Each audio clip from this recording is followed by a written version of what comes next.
अच्छा जी, अब आपको दिखाते हैं जी, ये लॉट नंबर 23 में है, टोयोटा क्राउन कार है, 2008 मॉडल है। ये देखें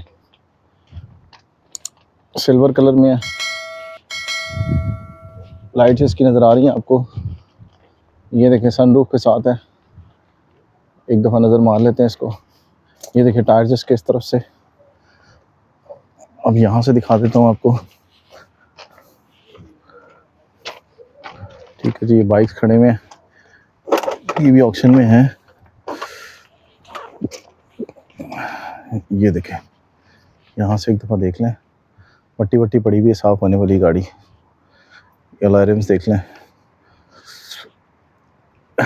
बैक लाइट इसकी बिल्कुल ओके कंडीशन में, हाइब्रिड गाड़ी है। अंदर से देखें अगर खुली भी है,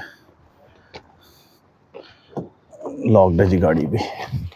ये है जी, कंडीशन वाइज बेहतरीन लग रही गाड़ी।